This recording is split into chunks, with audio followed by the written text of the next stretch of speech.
Və sonra müəllif rahimehullah başqa bir mövzuya keçid edir.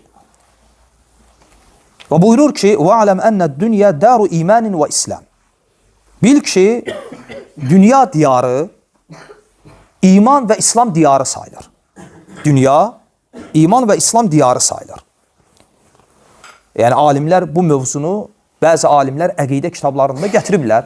Xatırlayırsınızsa Əbu Bakır Əl-İsmail rahmetullahi aleyhin Hədis İmamları Etiqadı kitabını oxuyanda orada da müəllif bu məsələni qeyd eləmişdi. Aydındır. Ona görə bu mövzunu Əhl-i-Sünnə alimləri əqidə kitablarında gətirirlər. Ona görə İmam Barbahar rahmetullahi aleyhdə qeyd edir və bununla da məqsəd müsəlman torpaqlarını Darul İslam, Darul İman görməyən Mu'təziləyə və xüsusən də xavariclərə cavab verməkdir. Çünki bu xavariclərin etiqadı olub. Mu'təzilənin etiqadı olub. Onlara görə Darul İslam olan bir yer, müsəlmanların diyarı, müsəlmanların yaşadığı torpaqlar böyük günah səbəbi ilə çevrilib nə olur? Darul Küfr. Çünki onların etiqadı nədir? Böyük günah sahibi kimdir? Kafir. İndi siz təsəvvür edin, müsəlman bir cəmiyyətdə böyük günahın, böyük günahların olmaması mümkündür. Müsəlmanlar məsumdur məgər?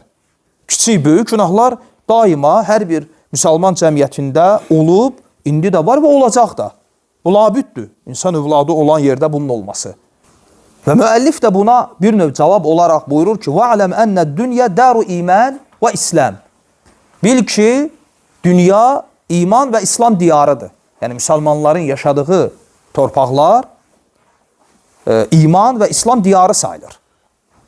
Mu'təzilənin və xavariclərin iddia etdikləri kimi küfür diyarı deyil. Lakin burada fikir verin. Müəllif dedi ki: "Va'lem ennəd-dünya." Bil ki, dünya İslam diyarı və iman diyarı sayılır. Müəllif nə üçün dedi? Bütün dünyanı dedi. Çünki əsl olan budur. Əsl olan budur ki, dünya İslam və iman diyarıdır. Əsli budur. Sonradan ola bilsin ki, hansısa bir yer çevrilib Darul Hərb və Darul Küfr olub. Darul Şirk olub. Aydındır. Hər bir şeyin əsli var axı. Məsələn, suyun əsli nədir? Təmiz. Bu başqa şeydir. Ona nə isə nəcis bulana, mundarlana, bu başqa şeydir. Biz əslindən danışırıq. Və müəllif məsələni qaytarır hətta əslə. Deyir: "Va'lem ennəd-dünya daru imanin və İslam." Bil ki, dünya diyar olaraq, dünya özü iman və İslam diyarıdır. Əsli etibarıyla. Sonradan hansısa bölgəni kafirlər şirk diyarına və ya küfür diyarına çeviriblər. Bəli. Və həmçinin bir şeyi də qeyd edeyim. Ümumiyyətlə, bayaqlar bir sual verdik ki, bundan öncəki mövzuda bir insanın kafir olduğuna hökm vermək çətindir, yoxsa müsəlman olduğuna? Dedik ki, kafir olduğuna. O cümlədən də, burada da ona oxşar bir sual vermək olar. Darul Küfr olan bir yerin Darul İslam'a çevrilməsi daha çətindir, yoxsa Darul İslam olan bir yerin Darul Küfrə çevrilməsi? İkincisi. Çünki Darul Küfrün Darul İslam'a çevrilməsi asandır. Niyə? Birincisi ona görə ki, əslə qayıdır. Əsl budur ki, Allahın yeri Darul İslam və imandır. Bir küfür diyarını müsəlmanlar fəth eləsələr, öz hakimiyyətləri altına alsalar, o avtomatik çevrilib nə olur? Darul İslam. Yəni Darul Küfrün Darul İslam'a çevrilməsi asandır. Lakin Darul İslam olan bir yerin, müsəlman torpağı sayılan bir yerin şəri hökm olaraq Darul Küfrə çevrilməsi bu çətindir. Və necə, nə cür, nəyinə çevriləcək? Alimlər arasında bəlkə də ondan artıq rəy var. Ümumiyyətlə, bəzi alimlər nə deyiblər? Bəzi alimlər deyiblər ki, Darul İslam olan bir yer ki Darul İslamdır, Darul İslam oldu, qiyamətəcən o Darul Küfr ola bilməz. Əl-İslam ya'lu və la yu'la aleyh. İslam daima üstündür, ona heç kəs üstün gələ bilməz hədisinə və digər dəlillərə əsasən. Şafi alimlərindən bəziləri belə deyib. Yəni o dərəcədə. Yəni bunu bu rəyi misal gətirməkdə məqsəd odur ki, yəni müsəlmanların yaşadıkları torpaqlara darül küfr hökmünü vermək ən qəliz məsələlərdən birisidir. O dərəcədə ki, hətta bəzi alimlər deyiblər ki, bu ümumiyyətlə mümkün deyil. Yəni nə? Darül İslam mümkün deyil ki, darül küfrə çevrilsin. İkinci rəy, bəzi alimlər deyiblər, darül İslam darül küfrə çevrilə bilər. Yəni şəklən, şəkli formada, hukmən yox, Allah qatında yenə də darül İslam hökmündədir. Madəm ki, bir dəfə müsəlmanlar oranı fəthlədilər və salam. Yəni buraya əsasən hələm də İspaniya darül İslam hökmündədir. Zahirən darül küfür kimi görülsə də. Fikir verin, məsələ necə gəlizdir? Və bəzi alimlər deyiblər ki, yox. Darül İslam olan bir yer darül küfrə çevrilə bilər, lakin müəyyən şərtlər qoyublar. Hətta bəzi alimlər deyiblər ki, o dərəcədə ki, yəni orada az qala müsəlman qalmayana qədər və ya hətta qalsa belə az sayda qorxu içərisində heç bir əmin amanlıqları olmasa və kafirlər oranı tam zəbt eləsələr və heç bir İslami ayinləri açıq şəkildə edə bilməsələr və s. Hətta bəziləri bunları da kifayət görməyiblər. Deyiblər ki, və həmçinin o yer yanında, qonşuluğunda bir küfür diyarına bitişik olmalıdır. Yəni birdən müsəlman ölkələrinin arasında bir diyarı zəbt eləsələr, yenə də müsəlman ölkəsi hökmündədir. Ağır şərtlər qoyublar. Demək istəyiblər ki, müsəlman diyarının küfür diyarına çevrilməsi elə belə şey deyil. Aydındır. Hətta bəzi alimlər deyiblər ki, bir müsəlman diyarını, yəni müsəlmanların yaşadıkları bir torpağı, hansı ki əhalisi müsəlman damısı, kafirlər gəldilər, zəbt elədilər. Bütün hakimiyyət onların əlində, ordu və s. Hər şey yenə də darül küfrə çevrilmir. Məsələn, bunu kim deyib? İbn-i Teymiyyə rəhmətullah aleyh bu rəydədir. O nə deyib? Başqa bir rəy deyib. Deyib ki, ora dar muxtalat sayılır. Qarışıq diyar sayılır. Şeyxülislam rəhmətullah aleyhin məşhur bir fətvası var. Mardin fətvası. O indi Türkiyə ərazisində olan şəhər yoxdur. Mardin. Həmin o Mardin şəhərinin əhalisi müsəlman əhali idi. Monqol tatarlar zəbt eləmişdi. Hakimiyyət, güc, strukturları, hər şey, ordu və s. kafirlərin əlində idi. Və artıq orada sual yaranmışdı ki, Mardin diyarı Darül İslamdır ya Darül Hərb? Darül İslamdır və ya Darül Küfür? Və bu sual Şeyxülislam rəhmətullah aleyhə verilir. Və Şeyxülislam deyir ki, ora dar muxtalatdır. Murakkəbədir. Qarışıq bir yerdir. Nə Darül İslamdır, nə də Darül Küfür. Bu fətvanı gətirməkdə məqsəd nədir? Hətta kafirlər tərəfindən zəbt olunsa belə, bütün səlahiyyətlər, güc strukturları, hamısı kafirlərin əlində olsa belə Şeyxülislam fətva verə bilmir ki, bura artıq darül küfürdür. Niyə əhalini nəzərə alır? Ona görə deyir ki, dar, muxtalat, dar, murakkəbə, qarışıq bir yerdir, mürəkkəb. Niyə? Deyir, bir tərəfdən baxırsan darül küfürdür. O səlahiyyət və s. kafirlərin əlində olduğuna görə. Bir tərəfdən baxırsan darül İslamdır. Niyə? Əhali müsəlman olduğuna görə. Aydındır. Bu məsələ, yəni şəriətdə ən qəliz, ən çətin məsələlərdən biri sayılır. Və bu mövzu həm də niyə görə önəmlidir? Bu bəsit mövzulardan deyil. Yəni nə üçün alimlər bu mövzunu əqidə kitablarında zikr ediblər? Çünki sən bir yerə, bir diyara İslam, iman, küfür, şirk hökmünü verəndən sonra bu bununla qalmır. Sonra buna bağlı olan məsələlər gəlir axı. Məsələn, mən bir yerə küfr hökmünü verdim. Darül küfürdür bura. Bura darül küfürdürsə, deməli küfür diyarında mən tanımadığım adamdan ət ala bilmirəm. Tanımadığım adamın cənazəsini qıla bilmirəm. Tanımadığım adamın, yəni mütləq tanımalıyam. Hətta bilim ki, necə rəftar edirəm. Və ya məsələn, yolda bir uşaq tapıldı. İtmiş uşaq. Hökmü nədir? Müsəlman hökmündədir ya yox? Əgər mən ora darül küfr hökmünü vermişəmsə, uşağın hökmü bağlıdır kimə?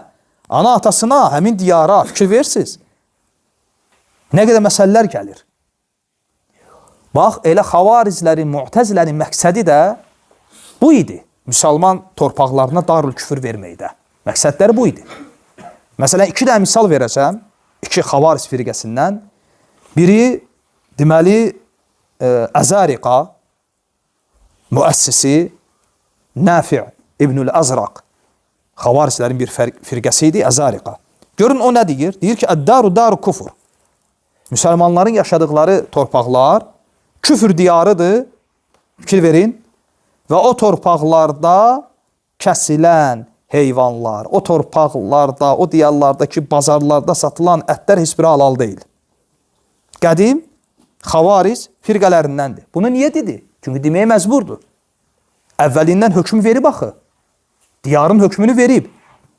Və ya məsələn, başqa bir Əl-Beyhəsiyyə firqəsi, xavarizlərin, onlar deyirdilər ki, Əd-daru daru şirk və əhluha cəmiən müşrikun. Diyar, torpaq şirk diyarıdır. Və cəmaat damısı müşrikdir və beləcə tanımadıkları adamların arxasında namaz qılmırdılar. Hətta məscid imamı olsa belə. Niyə? Deyirdilər ki, əsl budur ki, bura kafir diyarıdır. Əsl budur ki, bura şirk diyarıdır və insanlarla müşrik kimi, kafir kimi muamilə etməlisən. Hətta o torpaqda yaşayan qızla evlənə bilmərsən. Çünki əsl budur ki, kafirdir. Hətta şəxsən tanıdığın kəslər istisna. Ona görə bütün bu zəlalətləri, zəlalət fikirlərini rədd etmək üçün İmam buyurur ki, وَعْلَمْ أَنَّ الدُّنْيَا دَارُ إِيمَانٍ وَإِسْلَامٍ. Hətta dünya özü əsli etibarıyla İslam və iman diyarıdır. Bunu deyəndən sonra, baxın, muamilə məsələlərini gətirir müəllif. Və buyurur ki, فَأُمَّةُ مُحَمَّدٍ sallallahu aleyhi və səlləm fiyhə mu'minun, muslimun fi əhkəmihim və məvarisihim və zəbaihihim və salatə aleyhim. Və beləcə, Muhammed sallallahu aleyhi və səlləmin ümməti bu dünyada, həmin o İslam diyarında, şəriət hökmlərində, miras bölgüsündə, heyvan kəsimində və cənazə namazlarında zahirən müsəlman və mömin hökmündədir.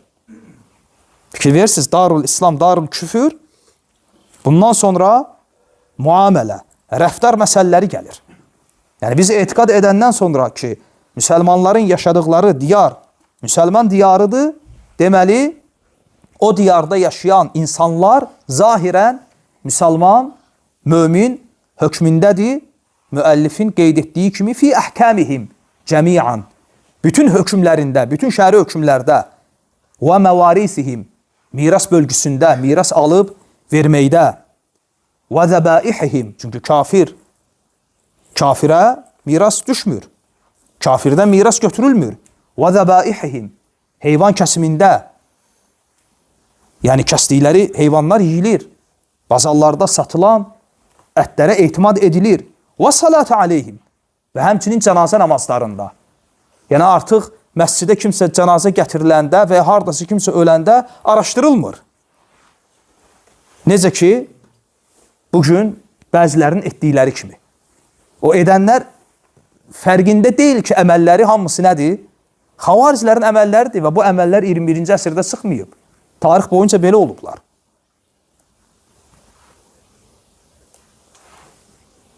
Ona görə cənazə gətiriləndə araşdırılmır. Niyə? Əsl budur ki, müsəlmandır. Vəssalam. Bazarlarda satılan ətlər araşdırılmır. Əsl budur ki, halaldır. Biz əsildən danışırıq. İstisna ola bilər. Niyə?